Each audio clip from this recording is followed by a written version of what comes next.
ça fait super longtemps, je suis très heureuse de te retrouver aujourd'hui. Il s'est passé beaucoup de choses dans ma vie, donc je sais pas si tu me suis un peu sur Instagram, mais je me suis fiancée, j'ai voyagé, j'ai complètement changé de ville, maintenant j'habite à Nice. Enfin voilà, plein de raisons qui font que YouTube était plus du tout ma priorité. Mais là j'avais envie de revenir, j'avais envie de proposer des nouveaux contenus. En plus il s'est passé tellement de choses dans ma vie, j'ai encore plein de choses à dire, j'ai eu plein de réflexions sur beaucoup de sujets. Et donc voilà, c'est pour ça que je suis de retour. Je vais pas trop tarder parce que vous me connaissez, je peux parler pendant des heures sur un sujet qui n'en vaut pas vraiment la peine. Donc aujourd'hui, ce matin quand je me suis réveillée, j'ai vu la vidéo de ma chère Hannah, que vous connaissez maintenant, qui a sa chaîne YouTube Les Gracieuses, et qui parlait un peu de l'histoire de ses règles. Et j'ai trouvé ça super intéressant parce que le corps d'une femme, comme on le sait, enfin maintenant, il est très... C'est un sujet politique, sociologique, enfin vraiment tout ce qui est en rapport avec notre corps, ce qui peut se passer, enfin extérieur, mais même ce qui se passe à l'intérieur, vu que les règles c'est quand même un phénomène biologique qui se passe dedans. Voilà, toujours sujet à. Et en fait je me suis rendu compte en l'écoutant que j'avais beaucoup de choses à dire. Ce phénomène biologique là avait eu des conséquences, mais enfin, ça a complètement changé ma vie, cette histoire de règles. Et je trouve d'autant plus, moi je vais parler de mon point de vue parce que comme vous savez je suis franco-algérienne et j'ai grandi dans une famille musulmane pratiquante. Et voilà, donc j'ai vraiment une double culture et c'est vrai que d'autant plus voilà, dans la culture de la maison qui était la culture dominante au début était la culture algérienne. Et donc voilà, donc je pense que ça peut être très intéressant et j'ai très hâte de pouvoir échanger avec vous sur ce sujet. Donc j'ai fait des petites notes et je pense que je vais faire un avant mes règles, quand je les ai eues et après, comme ça permet de structurer un petit peu ma pensée. Alors, avant d'avoir mes règles, quelle était ma représentation des règles? Je pensais pas grand chose en fait, du coup moi quand je pense à règles je pense beaucoup à puberté et à l'époque moi j'ai mes règles plutôt assez tard parce que je les ai eues, j'avais 15 ans. C'était pendant les grandes vacances qui séparaient la 4e à la 3e. Et bah c'est vrai que moi j'ai toujours été la petite hymen en fait. J'ai toujours été la petite hymen parce que j'ai mis ma poussée de croissance. C'est passé plus tard et donc j'étais vraiment petite, vraiment toute menue, j'avais aucune forme et je me rappelle qu'à l'école, au collège, j'étais très complexée par ça parce que mes copines elles avaient des seins, elles commençaient à avoir des fesses, des hanches et moi j'étais vraiment là, j'étais vraiment la feuille, enfin voilà, j'avais aucune forme et je me sentais mal à l'aise parce que par exemple dans les vestiaires bah, j'avais une brassière, enfin il n'y avait pas de quoi mettre un petit soutien-gorge, tout ce genre de choses. Et c'est vrai que j'attendais un petit peu mes règles par rapport à ça parce que je me suis dit bon quand je vais les avoir, bah, enfin je vais pouvoir être une femme et je vais pouvoir avoir enfin, voilà, des atouts féminins qui sont surtout bah, les seins et les fesses à l'époque. Et donc j'ai souvent pensé comme ça, on va dire de mes 12-13 ans jusqu'à mes 15 ans. Mais c'est vrai que cet été-là, ma mère avait commencé un petit peu à me préparer. Donc elle m'avait demandé si je savais ce que c'était les menstruations. Je lui ai dit un petit peu oui, qu'on avait vu ça à l'école. Et donc voilà, elle m'a expliqué, elle m'a dit que ça allait sûrement arriver, que ça pouvait arriver la nuit. Et que voilà, le matin, je pouvais peut-être me réveiller, trouver du sang dans ma culotte et qu'il fallait pas que je m'inquiète, que c'était quelque chose de tout à fait normal. Donc jusque là, tout va bien. Et voilà, et elle m'a dit également que ça voulait dire que je passais de la petite fille à la femme. Et donc, et que même en fait aux yeux de Dieu, j'allais devenir responsable. Qu'est-ce que ça veut dire responsable? Ça veut dire qu'à partir de ce moment-là, dans les explications qu'elle m'a données, ça voulait dire que j'allais devoir rendre compte de tous mes actes auprès de Dieu. Donc je fais une petite parenthèse, dans l'islam, je pense que même chez les chrétiens c'est la même chose, un enfant, voilà, si un enfant va mentir, va tricher ou ce genre de choses, on dit qu'il n'a pas la raison et la conscience suffisante pour... par rapport à ses actes. Donc évidemment qu'en gros aux yeux de Dieu, Dieu ne va pas être aussi sévère avec un enfant qui fait ce qu'on appellerait un péché qu'un adulte qui le ferait en âme et conscience. Et en fait, quand est-ce qu'on devient responsable aux yeux de Dieu et quand est-ce qu'on est jugé assez mature et conscient sur voilà, nos actes, c'est à la puberté. C'est-à-dire pour les filles, quand elles ont leurs règles. Et pour les hommes, il y a beaucoup de choses en fait, c'est ça qui est marrant. Ça peut être, ça dépend en fait des courants. Il y en a qui vont dire que ça va être lors de la première, ils appellent ça lorsqu'ils vont faire leur premier rêve, donc leur premier rêve érotique, sous-entendu leur première du coup éjaculation. Ça peut être voilà la moustache qui pousse, enfin ce genre de choses. Mais c'est pas aussi précis que nous. Nous c'est clair, nous c'est quand t'as tes règles, bim, ça y est, c'est la sentence, voilà. Et donc ça par contre ça m'effrayait parce que je savais ce que ma mère voulait me dire par rapport à ça et elle commençait à me préparer. Ça veut dire que ça va être pour toi le temps, voilà, enfin tu pourras plus te présenter au monde comme tu le fais maintenant comme une petite fille. Voilà, il va falloir mettre le voile. Donc il y a aussi cette dimension de voilà, sexualiser le corps de la femme. C'est-à-dire que quand tu as tes règles, vous allez voir par la suite dans l'histoire de dans mon histoire personnelle comment ça s'est passé, que maintenant je suis une femme et je suis plus une petite fille et qui du coup je ne peux plus me présenter à la société de la manière que c'était le cas voilà, juste avant.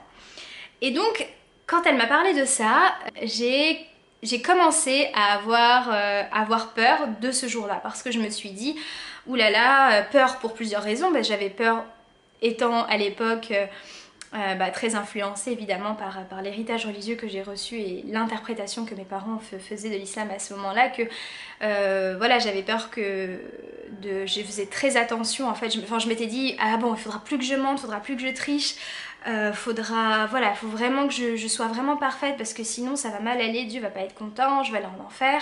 Donc voilà, je fais vraiment des raccourcis, mais à l'époque, voilà, quand on a 13-14 ans, c'est difficile d'avoir du recul sur ces injonctions. Et vraiment, c'est ce que je me disais. Je me suis dit, maintenant, voilà, quoi, faut vraiment que je fasse gaffe à ce que je fais. Et en même temps, ça voulait dire, enfin, l'histoire du voile, je savais que, étant donné que ma mère était voilée et que elle m'en avait parlé, qu'il fallait qu'à présent je me présente au monde voilée, évidemment ça me travaillait parce que je ne me sentais pas prête. Donc en fait à partir de ce moment-là, quand j'ai eu cette première discussion avec ma mère, je n'avais qu'une hâte, enfin je n'avais plus du tout hâte d'avoir mes règles. Je m'étais dit tant pis, je préfère rester comme ça, une petite fille, pas avoir de forme, mais voilà, continuer à avoir ma vie sociale. À l'époque je faisais beaucoup de sport, du théâtre, etc. Et je me suis dit, bon, plus tard ça vient, mieux ce sera. Bon, évidemment, c'est arrivé. Alors, quand c'est arrivé, déjà, je m'en rappellerai tout le temps, c'était le 10 juillet 2008. C'était quand la Coupe du Monde où on a fait France-Italie là avec Zidane et Materazzi. Bon, c'était ce soir-là, le 10 juillet, je ne sais plus quelle date, quelle année. Et en fait, j'étais chez une amie, on regardait la finale chez elle. Et quand je suis allée aux toilettes, bah, dans ma culotte, c'était marron. En fait, moi sur le coup, j'ai pas compris que c'était mes règles. Je me suis dit, ah mince, qu'est-ce qui s'est passé? Enfin, je suis malade. Au début, franchement, moi je pensais que c'était de la diarrhée, mais il y avait pas d'odeur et vraiment, en fait, j'arrivais pas trop à savoir. Et vraiment, sur le coup, je me suis pas du tout dit que c'était mes règles et donc voilà, et parce qu'on m'avait pas prévenu que voilà, la première fois ou même les premiers jours, ça va pas être un rouge, voilà, comme si je me coupais et que ça allait être très liquide. Non, c'était visqueux, marron, enfin bref. Et donc voilà, je suis repartie voir le match de la finale et tout, puis après j'ai quand même réfléchi, je me suis dit, ah mais ça se trouve, non, c'est peut-être mes règles, peut-être que, je sais pas, peut-être que comme c'est la première fois ou quelque chose. Donc ce que j'ai fait, c'est que j'ai parlé à mon amie et elle m'a donné une serviette. Je me suis rendu compte que ma mère ne m'a jamais expliqué comment la mettre en amont. Donc je me suis retrouvée devant cette serviette, vous savez, ces serviettes qui sont dans un emballage. Du coup, bien sûr, j'avais honte devant ma copine de lui dire que je savais pas comment utiliser une serviette. Donc je suis allée aux toilettes, je l'ai ouvert. Bon, après, faut pas être Einstein, hein. J'ai vite compris que voilà, ça se collait et tout, mais c'est vrai que je sais pas, c'est vraiment bizarre de mettre quelque chose comme ça dans ma culotte. Enfin, c'était un peu, ça faisait un peu couche quoi. Bref, et voilà, je suis rentrée chez moi, j'ai dormi, et le matin quand je me suis réveillée, j'ai vu que là c'était rouge de sang, et là je me suis dit bon, c'est mes règles. Et en fait à ce moment-là, j'ai été prise d'une grosse angoisse, et parce que je savais que je devais l'annoncer à ma mère, et je savais ce qui allait se passer, qu'elle allait me parler du voile. Donc, je suis allée voir maman, j'ai mis beaucoup de temps, enfin j'ai mis je crois la demi-journée.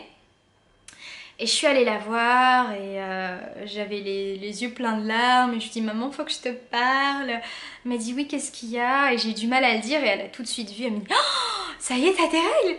Et je lui ai fait oui ça y est. Et là elle m'a dit oh Mabrouk ma fille etc.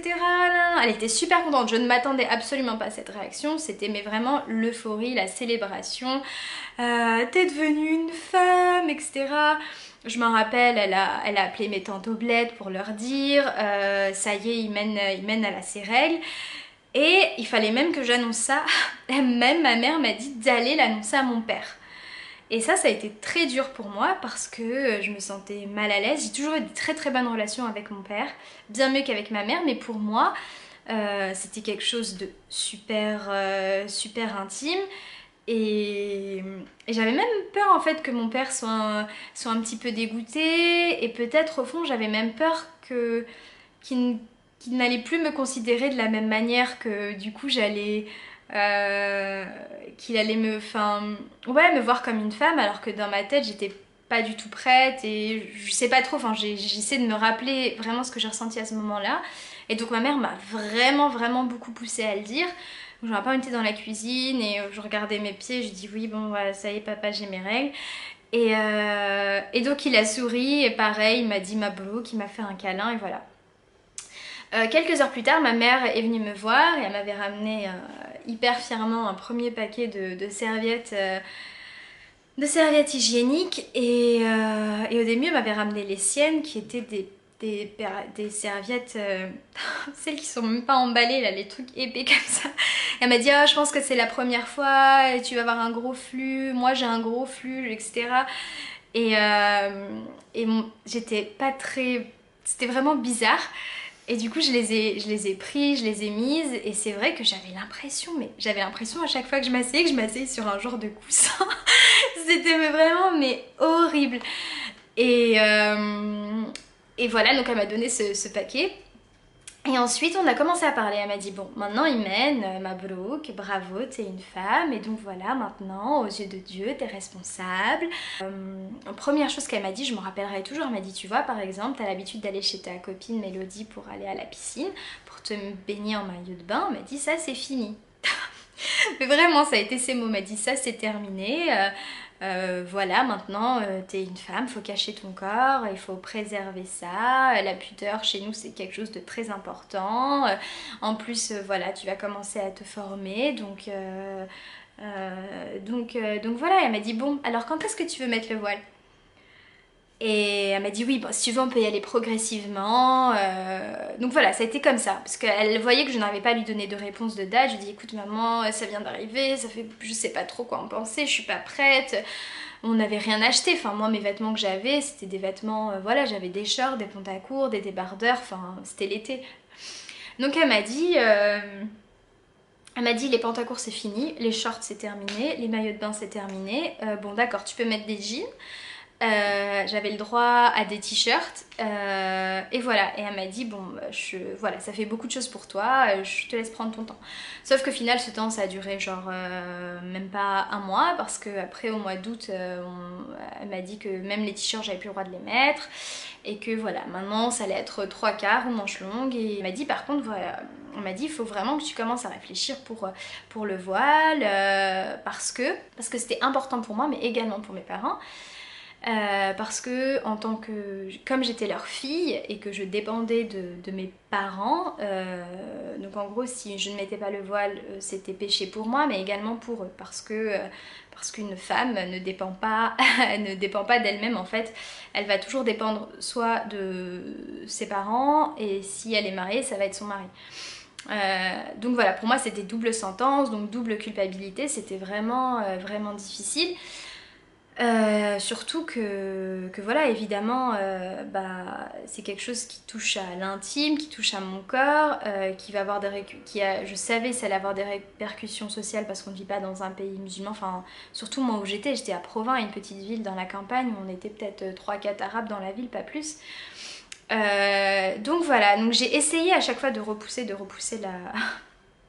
la limite. Et bref, en tout cas voilà, la vidéo ne porte pas sur comment j'ai porté le voile pendant quasiment 1 an et demi, mais voilà, j'ai été amenée à porter le voile et ça a commencé avec ces règles-là.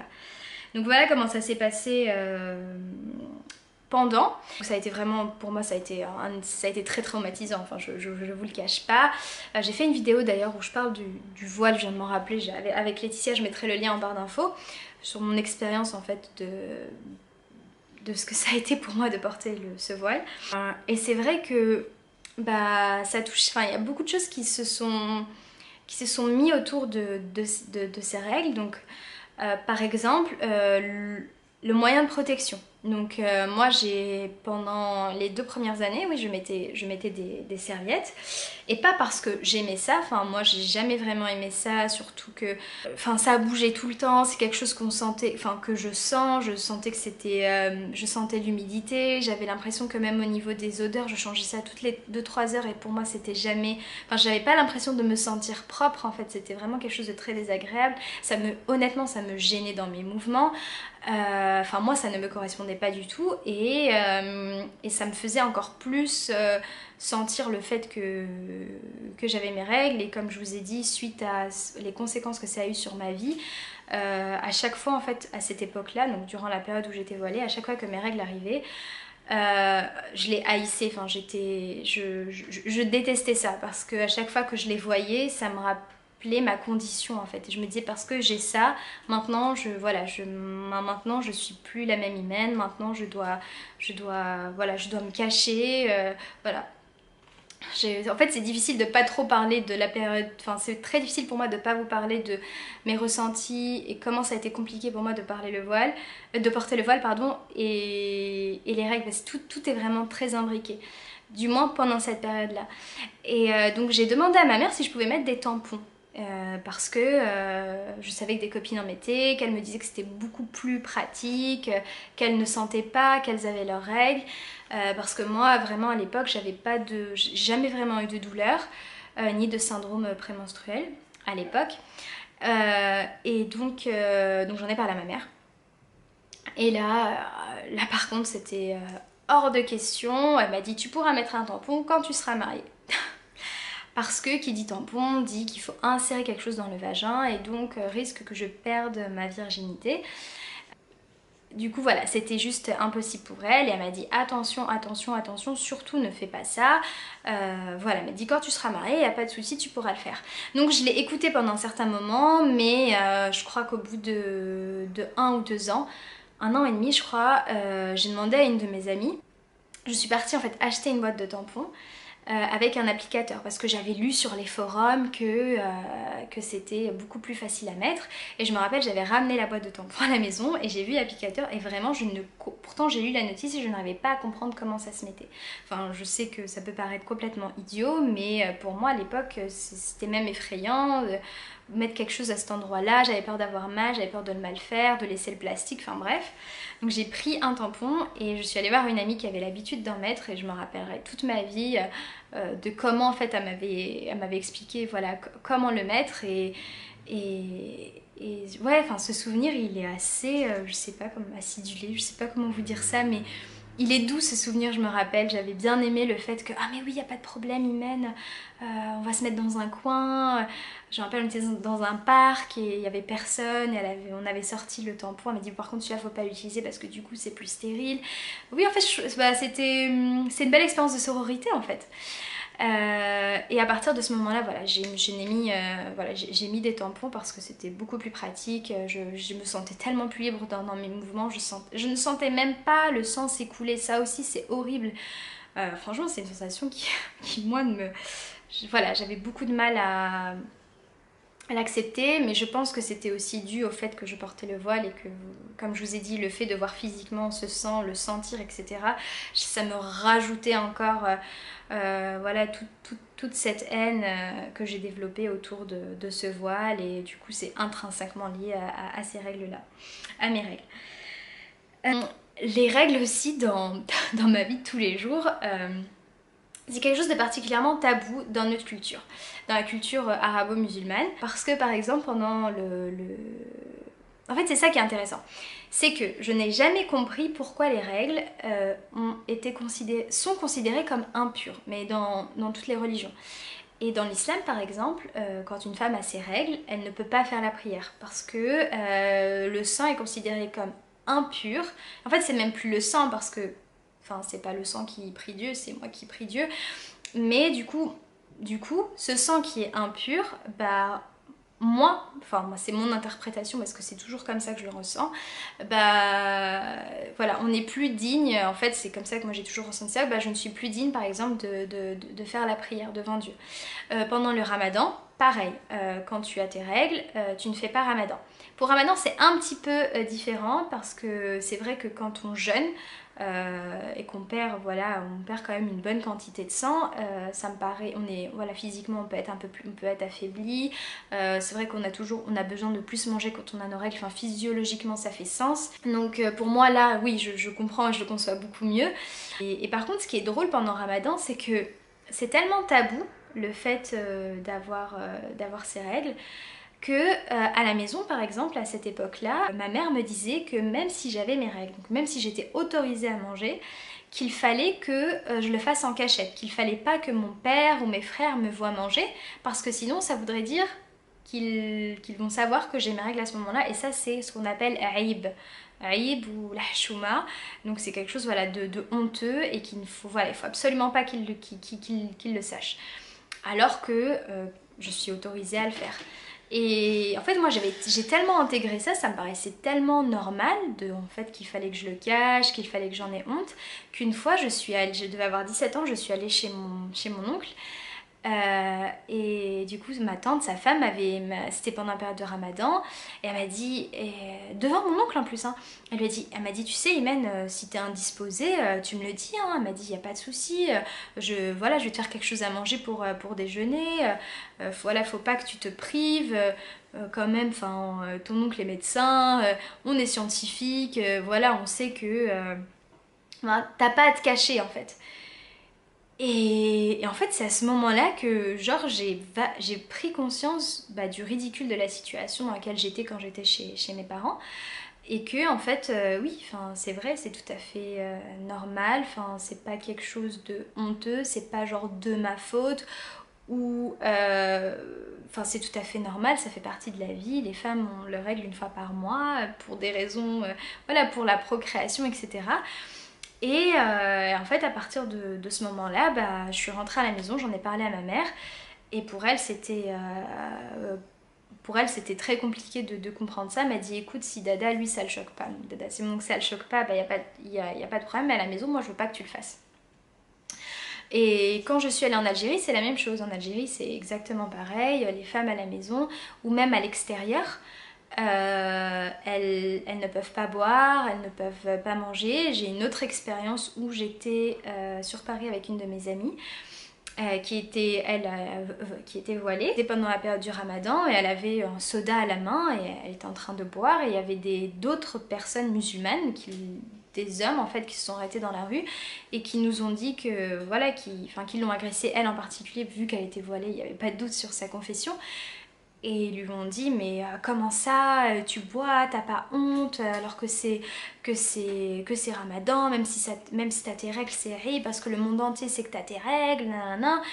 Et c'est quand même très très violent. Enfin, moi j'étais assez jeune à l'époque, donc j'ai pas vraiment pu réagir, elle non plus. Et ce qu'elle a fait, c'est qu'elle a jeté sa canette et qu'elle s'est excusée. Donc oui, il y a vraiment tout ça c'est quelque chose qui existe vraiment, et c'est pour ça que je voulais faire cette vidéo. Voilà, pour démystifier, même s'il n'y a rien de mystique là-dedans. Mais voilà, je suppose que peut-être qu'il y a des filles qui sont musulmanes ou qui sont issues de cette culture-là et qui n'ont pas peut-être souvent l'occasion d'entendre ce genre de discours, parce que jusqu'à présent, c'est quelque chose vraiment de très tabou.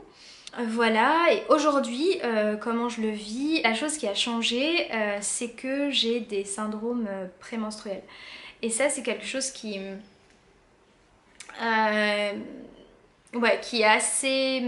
assez chiant, je vois pas d'autres termes. Moi, souvent, ça arrive une semaine avant.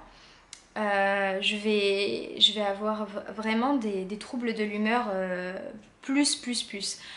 Donc un rien va m'irriter, je vais pouvoir entrer en colère vraiment très facilement et j'ai aussi des symptômes, enfin ça se présente aussi de manière somatique. Souvent j'ai des grosses hypotensions qui arrivent et des douleurs au sein.